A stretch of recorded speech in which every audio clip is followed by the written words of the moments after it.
Good morning, everyone. Welcome to the November 20th Board of Public Works and Safety. We are filming our meeting today on the City Madison YouTube channel and also archiving it. Clerk, may we have a roll call, please? Of course. Mr. Carlo? Here. Mr. Eaglin? Here. Mayor Courtney? Here, present.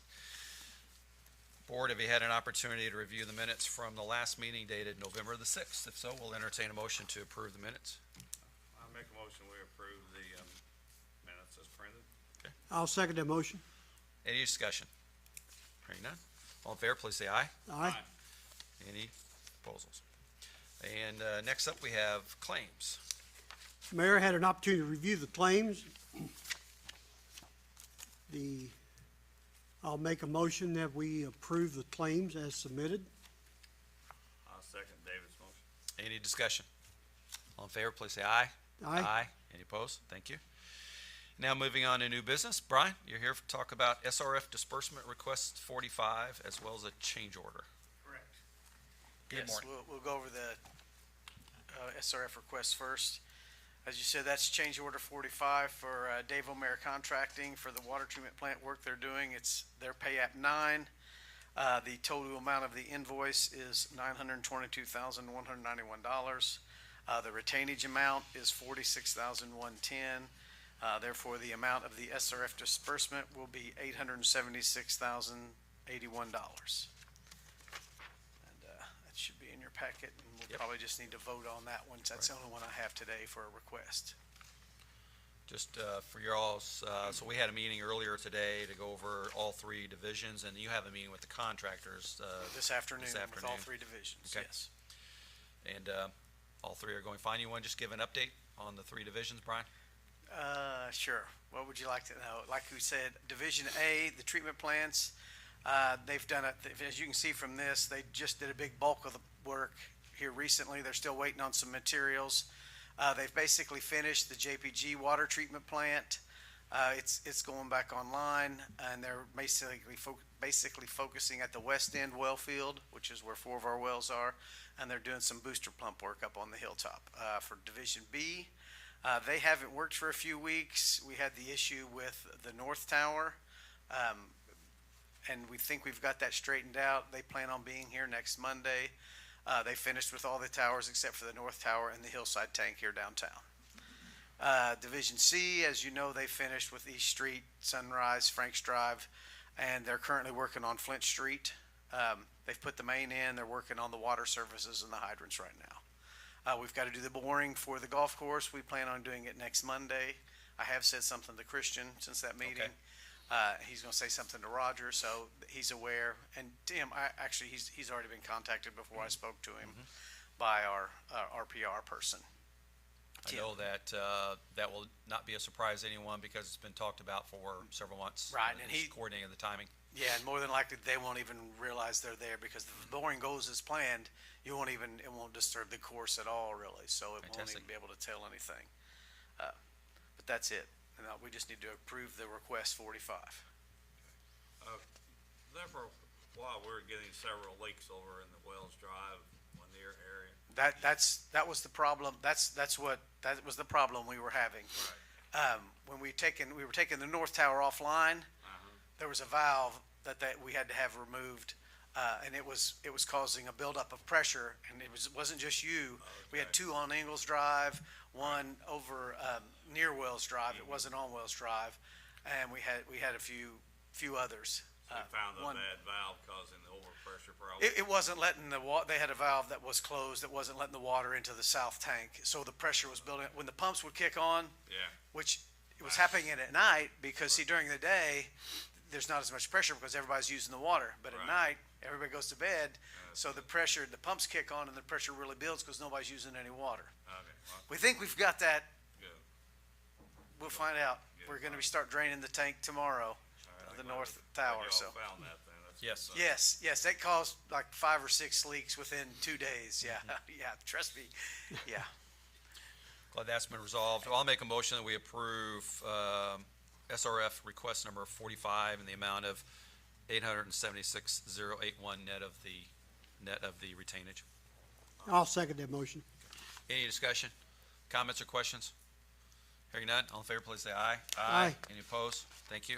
Move And on then- to the change order. Yeah, the next thing is, it's really just a net zero change order. I'll go over it with you. It's just us reallocating funds to different areas. If you look in your packet, it's the page 3. It's a breakdown of the Commonwealth, fee estimates for the different things they do for us. And if you noticed on the sheet I sent you, we're taking money out of soil borings, erosion control, the water system model, the financial and legal assistance, the American Iron Steel Act, and the regulatory, and we're moving that over to the RPR inspection, because we've had a lot of inspection that go over, which happens a lot. We usually have to do this, hopefully no more than once throughout the project, where we move money that we aren't gonna end up using and put it where we do need it. At the beginning, those are just all estimates, and we just hope to get it all done for that price. So it's a net zero effect. I'll have to submit this to the SRF2 because they'll want to see that we've changed the allocation of the funds, because they have all these documents too. But every time we make a change, I gotta let you guys know and then let them know, so that when we submit our pay apps, they will approve them based on the new information. Page 3 is the easiest thing Yep. to look at, and it kind of sums it up really well, so. It shows where it's coming from and where it's going to. I'll make a motion that we approve the reallocation of funds, amendment number 2, I'll second as David's, submitted. I'll second David's motion. Any discussion? Comments or questions? Hearing none, all in favor, please say aye. Aye. Aye. Any opposed? Thank you. Brian, thank you. Thank you. Joe, we have 2 resolutions, relative to, street closures. Yes. The first resolution is resolution number 52B-2023, a resolution of the Board of Public Works and Safety of the City of Madison, Indiana, regarding closing for alley and parking spaces in front of 103 and 105 East Main Street for construction. Whereas there's been a request filed by Tony Steinhardt of the City of Madison on behalf of the contractor for the Ohio Theater to temporarily close the parking spaces and sidewalks directly in front of the buildings located at 103 and 105 East Main Street, and 3 parking spaces located on the southeast corner of the parking lot adjacent to Lytle Park from December 15th to June 1st, 2024 for construction and staging purposes. Now therefore be it resolved by the Board of Public Works and Safety of the City of Madison, Indiana, that the following closures shall take place from December 15th, 2023 to June 1st, 2024 for construction and staging purposes of the Ohio Theater. The parking spaces and sidewalk directly in front of the buildings located at 103 and 105 East Main Street, and the 3 parking spaces located on the southeast corner of the parking lot adjacent to Lytle Park. Be it further resolved by the Board of Public Works and Safety of the City of Madison, Indiana, that said parking spaces and sidewalks shall be under the supervision and control of the Ohio Theater, of the contractor for the Ohio Theater at the times noted above for year 2023. Tony, good morning, and I see Dan is here as well. Yep. Would you describe what we're doing? Yes, so- And the partnership we have with the Friends of Ohio Theater for a long-awaited restoration of the facade? Yeah, we're really excited today.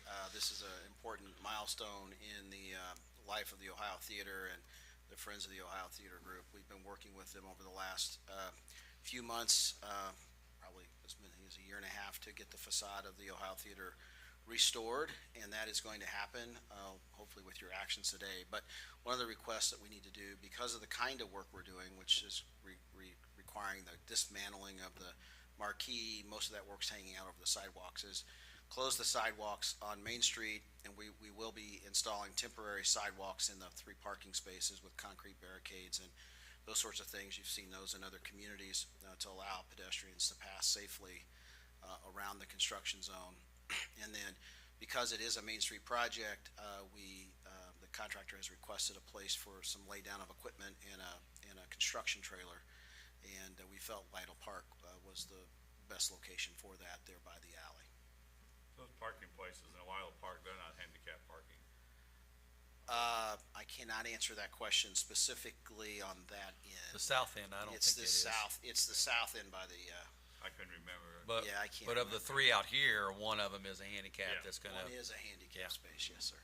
And so, creating that pedestrian way around the work zone is really important. Do you know if there'll be ramps there as Yeah, well, so that there'll for be ramps there accessibility? to allow for accessibility, and then the concrete barricades. As part of that, project, we committed to placing the barricades, and using the city concrete barricades as a Could you partnership. do two other things, and maybe Dan, you're welcome to join, Tony up here as we ask some questions about the Ohio Theater Project. I know you're on the board for the Friends of the Ohio, so welcome this morning.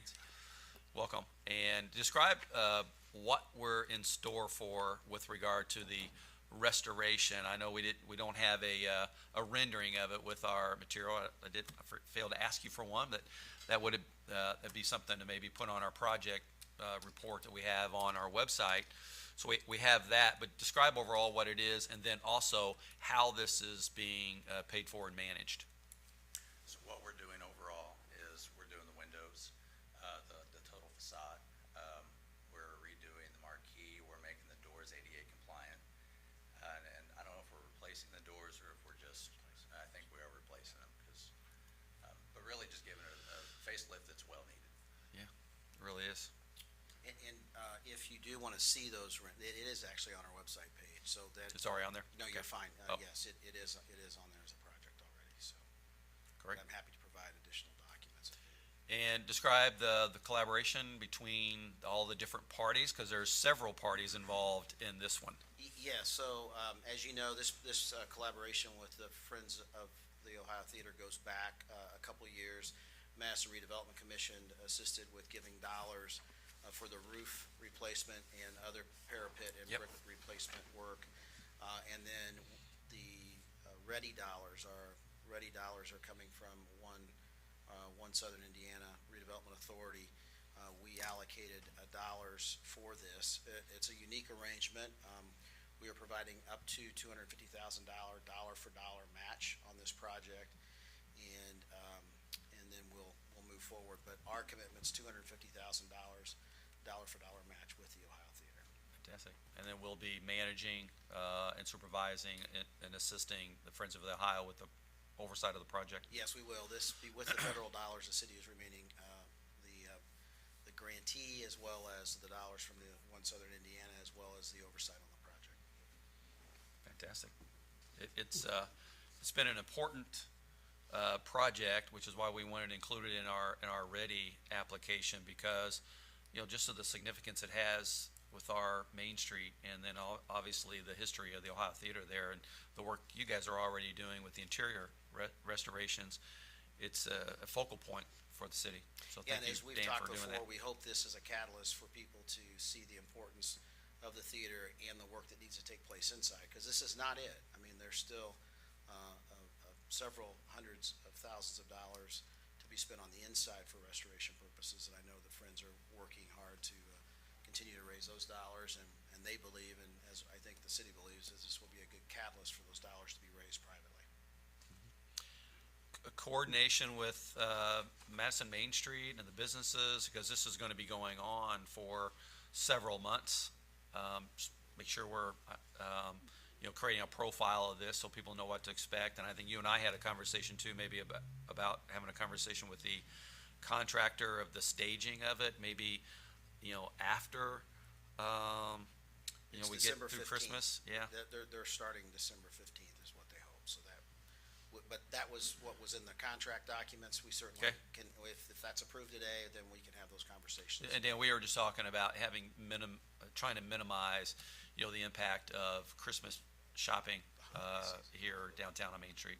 Which is certainly reasonable. Yeah, because normally when you mobilize, it takes a while to really kind of get everything in place and get all your, get the pedestrian walkway and all those things in place before they actually start any type of restoration or dismantling of the marquee. So the good news is the goal is for this project is to be done before the regatta.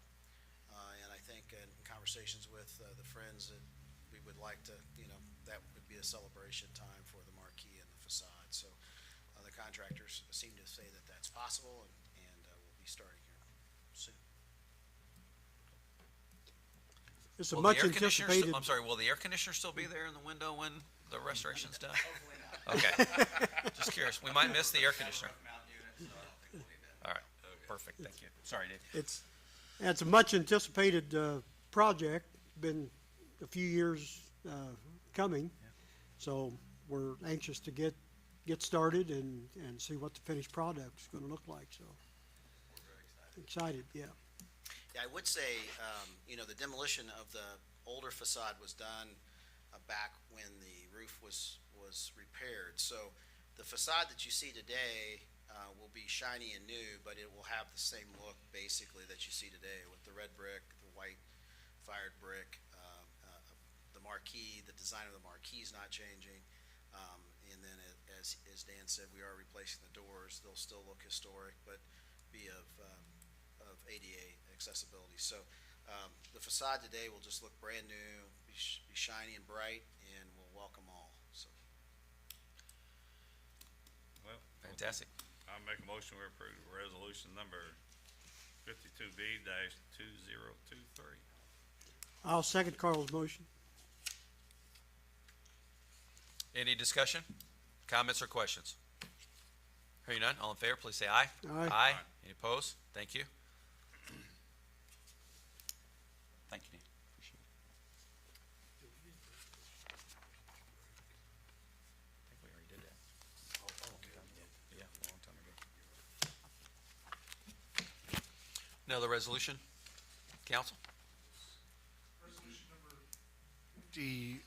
53B-2023, a resolution of the Board of Public Works and Safety of the City of Madison, Indiana, regarding closing alley and parking spaces in front of 120 East Second Street for construction.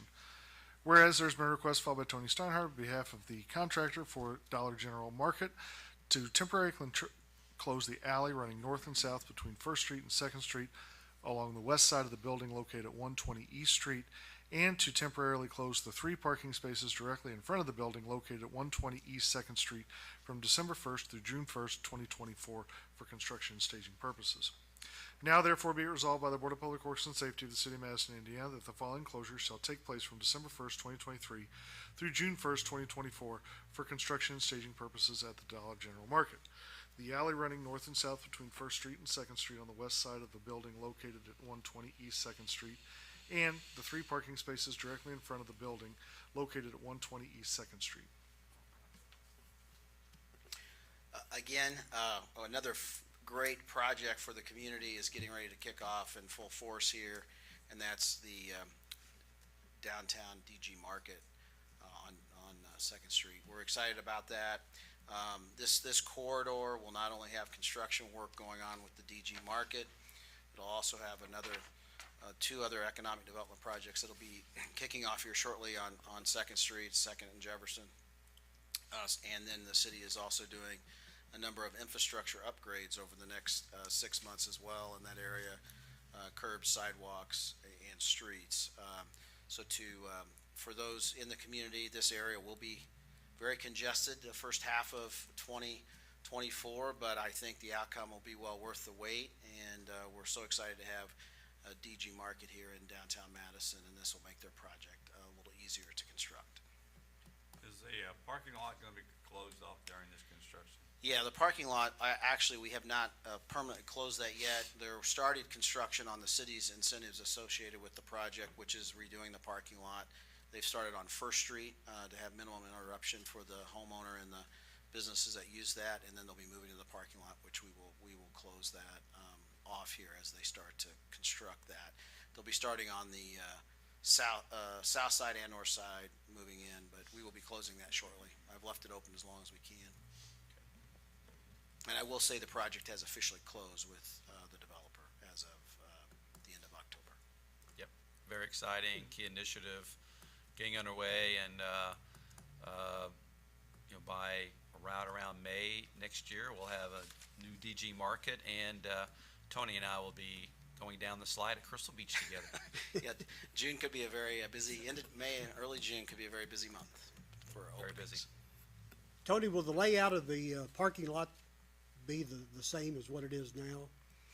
It'll be very similar, but again, the drawings are on the website, and I think I've shared those with a number of groups. I can't remember if this There's is a sign in front. Yeah. But it will have handicap spaces on the north side, cart corrals will be placed in, there are some landscaped islands in the parking lot.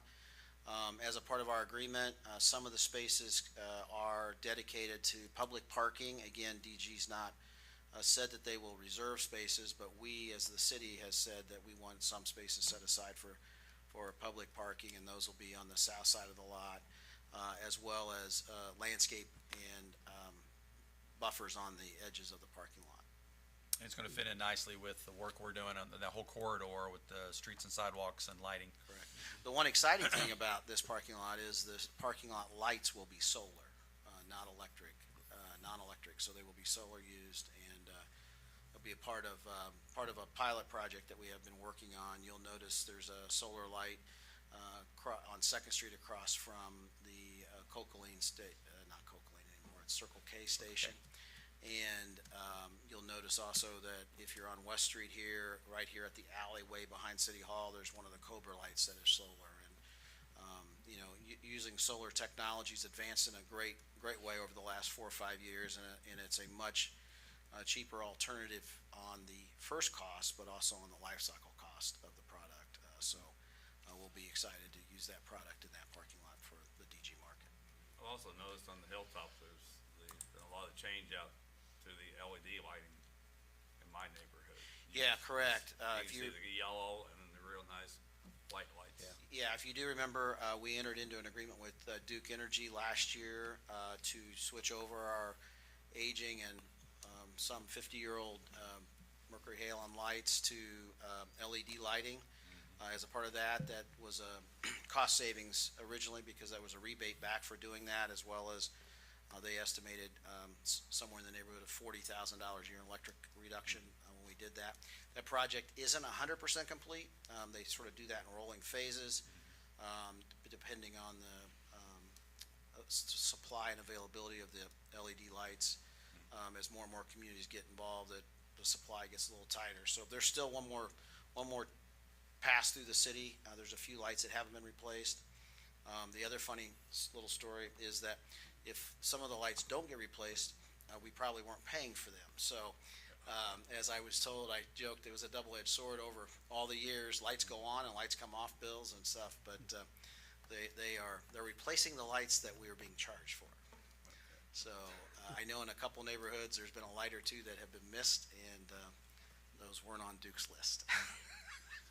So, but they're gonna go back and repair those, and it's a great way to audit our system, and it's something that has never, most communities don't do. And, so as I said, when we approve this project, it will be a good way to audit our Duke Energy, lighting throughout the community. All of which are great, so thank you for leading those initiatives, Tony. Any other questions on this resolution? Any comments from anyone here? Hearing none, all in favor? Oh, do we already have a? No. Oh, Motion. Sorry. I don't I'll want make to a forget. motion that we approve resolution number 53B-2023. I'll second David's motion. Any comments or questions? Hearing none, all in favor, please say aye. Aye. Aye. Any opposed? Thank you. Tony, you're still up. Yep.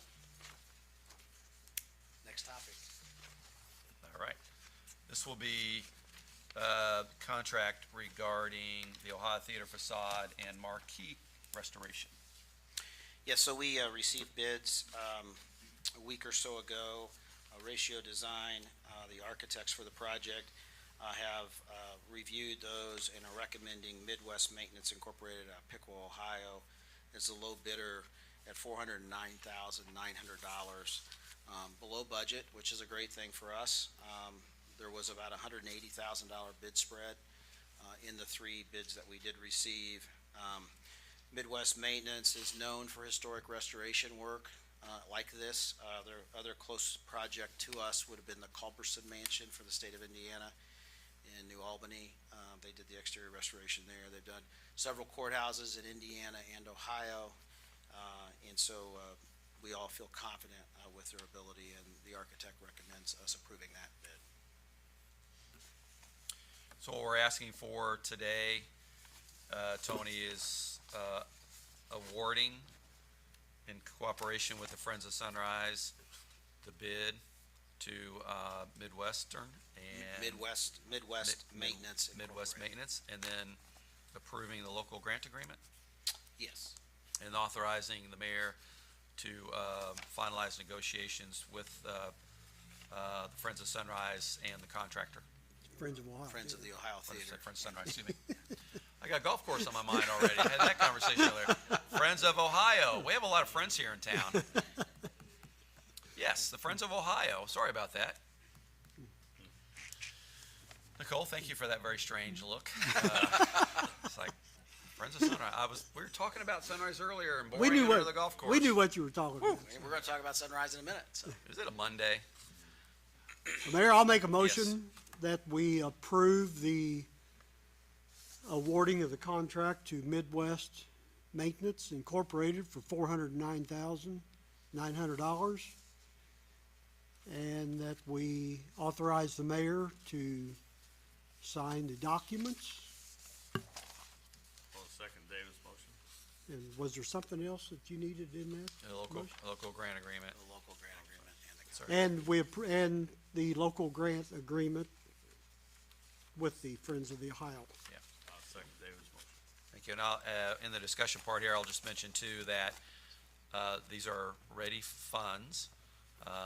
There's no city funds in this particular phase of the Ohio Theater project, and we'll be acting as an agent and essentially construction manager for the Friends, and we are the liaison essentially between the Southern Indiana RDA, which awarded the Ready Grant funds to the city of Madison, and we're allocating them to this project. Is that correct, Tony? Yeah, correct. Okay. And I would just remind everyone that we gave, as a part of this, up to $250,000 as a dollar-for-dollar match.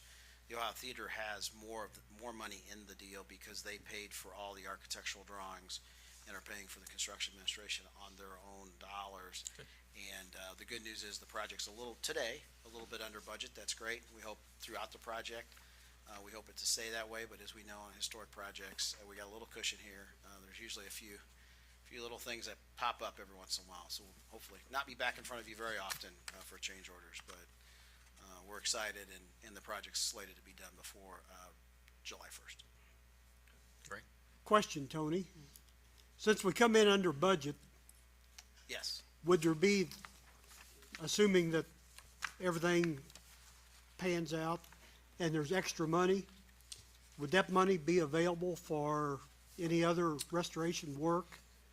Or does this just specifically for this? As a part of the grant agreement and with One Southern Indiana, it is specifically for this project, so we would have to go through, likely a new process with them to reallocate those ready dollars to another ready project. As you're aware, we have several projects. One of those ready projects did come in over budget. We've shored that project up with some other funds from some other accounts, but we could allocate this money to other projects if we needed to. We have,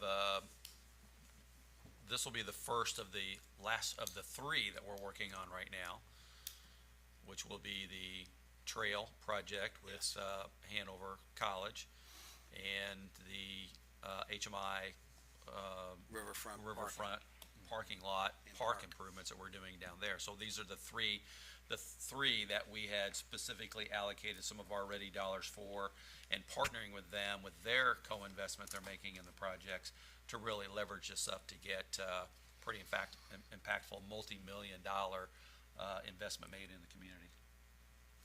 And I will say, Dan, you can, what you would like to say, I think it's really great to know that the Friends of the Ohio Theater has the match already raised. So Awesome. that's a really great thing for them, and they're excited that this project can happen.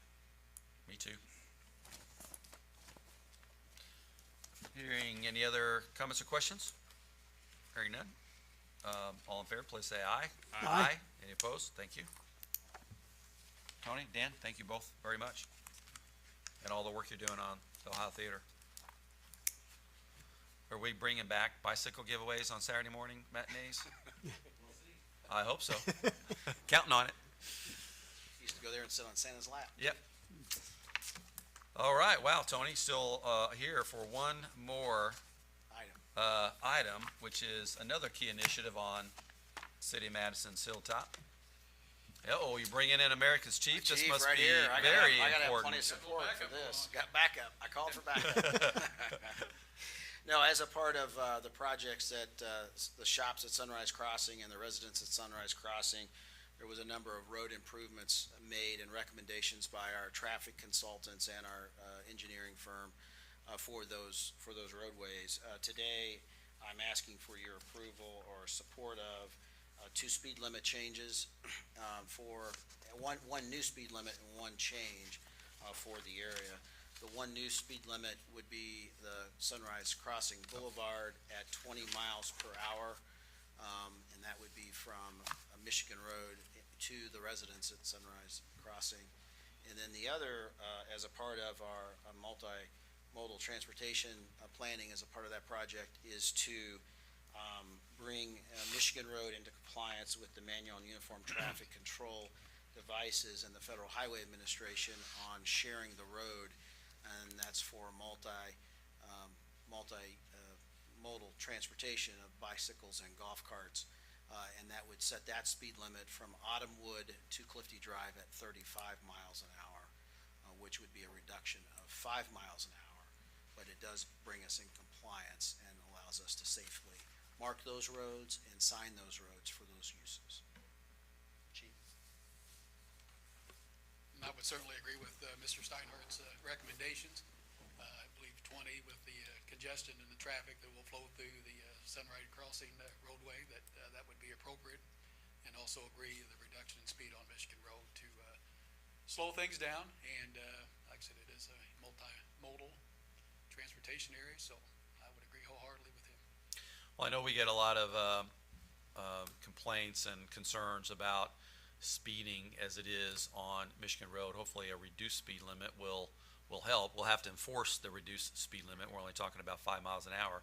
That's a pretty high traffic corridor itself, so I think it's warranted. But more importantly, this is part of developing that corner and now bringing a lot more activity, onto Michigan Road and onto Sunrise Crossing Boulevard.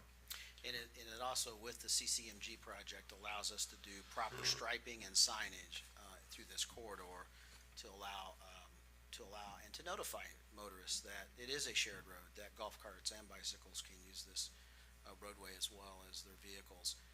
And with Hatcher Hill coming there at Sunrise, there for the Sunrise neighborhood and the Hatcher Hill bikeway, it makes sense that as we promote more and more use of other modes of transportation, that this corridor becomes marked and is provided as safe as we can provide. Right. And so what we're asking the Board of Public Works and Safety to do today is ratify the recommendation or concur with the recommendation to City Council to pass an ordinance that creates these speed limits that Tony and the Chief are proposing today. And this would be a very similar process as a Plan Commission giving a favorable recommendation to City Council for a zoning change, as we've done this before. Chief, I think the key thing here is always the enforcement element of it. We can educate and request and post signage. It's going to be the enforcement because I'm not sure how significant the speeding actually is. I'm not sure we've done a study yet on Michigan Road, but it is a high traffic corridor, and we have speeding issues all across the community. Well, you're correct. Enforcement is the key. And this is a point of example of the school zone on Michigan Road that feeds into Cherry Drive. We enforce that on a regular basis and have noted really a reduction in speed through that area, especially when it's in effect when the yellow lights are flashing. So, yeah, it does make all the difference in the world, and that message does get out. Also like to compliment or comment on our stoplights there at Michigan and Crestwood and feeding back into the new shopping center. There was always some concerns about how that was going to work out. Was traffic going to back up? And they've worked that extremely well. It's with the camera in the eye, changing when need be. It's been a non-issue, and it's worked out very well. So Yeah, it's it's been decorated, and it's creating a destination corridor, which is also what we were striving for. I'm glad you brought up the school, because this ordinance doesn't change the reduced speed limit in the school zone, which is 20 miles an hour. This is only for, traveling on the road, notwithstanding the reduced speed limit for, Anderson. Yeah, and I would also say that the chief has worked really well and hard with the school district to get the safety of that corridor down too. As you know, because of the way we restriped the road section from Sunrise Crossing Boulevard south, it allowed them to have drop off and pickup had to be redone, and I think that's going extremely well too. And the safety at the Miles Ridge intersection there with the dedicated turn lanes at Crestwood and Miles Ridge is helping out I think tremendously. it's all helping. I appreciate Dr. Brown and your efforts, Chief, on moving the school staging for pickup and drop-off. Yeah. So, if we could just have how would we do that? Just a motion to concur with the recommendations for City Council to approve the ordinance in council, ordinance 2023-20. I think that's fine. I'll make that motion. I'll second the mayor's motion. Any discussion? Comments or questions? All in favor, please say aye. Aye. Aye. Opposed? What's that MUTCD stand for again, Tony? It's the Manual on Uniform Traffic Control Devices. That's set forth by the Federal Highway We've Administration. had lots of conversations about We that. have had a lot of conversation about Oh, the boy. You You guys are missing all the fun. I just want you to know that. often referred to as the MUTCD standard. Yes. There you go. Thank you. Happy Thanksgiving. And you have a wayfinding. Yeah, contract regarding NDOT and wayfinding. Yes, the final. Trying to find our way because find our Madison's so way. big. As a part of the shops at Sunrise Crossing and the placemaking activities that we were doing at Clifty Drive and Michigan Road, there is in front of you today the final agreement that we've signed. There's been a couple of those in front of you over the last year, signing with the state and using the state's right-of-way along Clifty Drive and at the intersection of Clifty and Michigan Road for enhancements. You're seeing those constructed today with signage and flagpoles and some landscaping, as well as some additional signage, and this is the final agreement that allows us to make those improvements in the right-of-way and maintain those improvements in the right-of-way. The state's been generous to give us the ability to take down all the limited access fencing, which most of that has been taken down. What's remaining, we hope to take down here in the next few months. And it also allows us to do additional mowing and maintenance within those right-of-ways as we And building As we a decide. gateway monument up and there. build a gateway monument that'll let people know that the Hilltop's part of the Madison, and the city of Madison is one Madison, and we're trying to create a destination there at that intersection. Are I we always like to making these refer- wayfinding signs, or are they? Because I thought there's some already up on 62. There that are exist. some, but Okay. these are sort of following a newer standard that we've developed as Okay. well to enhance that. They will direct you to the hospital, they'll direct you to Schools. our two major schools on the Hilltop, Ivy Tech and Hanover College, as well as our historic downtown, which we think is important, and will give people a little bit more, again, understanding of what we have. Or to if you offer. haven't seen it on the exhibit, there is a list of the signs and where they'll be placed. It's page 18 of the actual agreement, but it shows the 4 signs, 4 locations, and what will be on the signs. Just north of the intersection there where we used to be able to exit into the Shell station, there's some pylons there. Are those, gonna be permanent? Yeah, those, good question. Those are temporary pylons. As a part of the state highway improvement project along Clifty Drive, they will be, putting in a concrete, median from Clifty Drive all the way south to where the striping ends, for that, center median.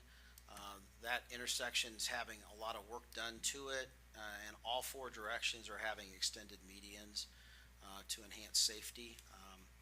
You can see that when we didn't have those barricades up there, we were having pickup trucks with trailers trying to cross 5 lanes of traffic and turn eastbound on Clifty Drive and really narrowly missing several accidents. So we have temporarily put those up to hopefully discourage that kind of activity until the state finishes their project. Okay, thank you, Don. Just need a motion for the approval of the contract with NDOT regarding the wayfinding signs. I'll make a motion that we approve the agreement for the wayfinding signs with NDOT. I'll second David's motion. Any discussion, comments, or questions? Hearing none, all in favor, please say aye. Aye. Aye. Any opposed? Thank you. Now we'll move on to, Pace. Nicole. I won't be nearly as long as Tony. 'Cause I Thank- only have two. Thank you. Midpoint, I have 907 West Main Street. This dilapidated structure grant has completed half of their project. They've completed tuck pointing and painting of this structure, windows to come. So they're asking for the disbursement of $4,250, which was 50% of the money they've spent so far. Looks good. That's great. I'm glad that we're continuing to see more investment, and particularly on the west end here. And that's a very highly visible location. Yes, it is. That's my only midpoint. I think that's the second time around for this. It is, yeah. Residents The and- first PACE grant, I wasn't here when they were awarded, but I believe it was the door entryway. Right. Yeah, the stairs, the steps. originally, Yeah. Make a motion that we approve the Pace midpoint for 907 West Main. I'll second that motion. Comments or questions? Any discussion? All in favor, please say aye. Aye. Any opposed? Thank you. One Yeah. extension for you, Mark Paterna has requested a 6-month extension for 526 Walnut Street. This is a dilapidated structure grant. His new deadline would be September 20th, 2024, and he has received a midpoint. The issue is they're at the point where they're needing to paint, and they don't want to do that during the cold weather. It already looks very, very different, obviously, than what they started with, and that whole lot too. If you remember, there was a very dangerous structure just adjacent to that that's been removed. And then that whole block is getting lots of investment as we move that, investment on Walnut Street North. Looks great. Will the front receive new siding like this side has? I believe so, yes. I make a motion, we approve the extension for 526 Walnut. I'll second that. Any discussion? Comments or questions? Hearing none, all in favor, please say aye. Aye. Aye, thank you. Any opposed? All right, moving on to mayor's comments, not a whole lot here. I just want to thank everybody for being here today. And as you can see through this agenda, we had a very robust agenda that's been focusing on key initiatives across the community, economic development and historic preservation, as well as community safety. And it takes partnerships all across the community to make things like this happen. And so I appreciate all of those partnerships, because it allows the city to do more. And in doing more with partners, we're doing more for the entire city and just making the community just beautiful. We'll mention that we will be having the Light Up Madison on Friday at 6 p.m. Please come to that. That is at the Broadway Fountain. That is a fantastic kickoff for the entire holiday season. I think the home tours probably begin this weekend as well, which is always fun. And I wish everybody a happy Thanksgiving. You guys are holding in your hands a golf cart guide. You want to talk a little bit about that? Well, I think anyone who has a golf cart should receive this when they pick up their street permit. Yeah, I want to thank A lot of good information. Keely and Hannah had compiled this golf cart guide to essentially set out, the ordinance rules for a safe golf cart community. We have a growing golf cart environment that's very friendly here in Madison, and this kind of shows you where you can go, where you shouldn't go, and then just really what are the rules of the road with the type of cart you can have. And so that was really helpful, and those will be available here at City Hall, as well as City of Madison Police Department, and probably some at VMI maybe. We'll get some distributed. Will this be on the website also? Yes, there is a web page with all the info on that, and there is also that brochure, like a PDF version of that on there as well. I want to thank the city for providing this.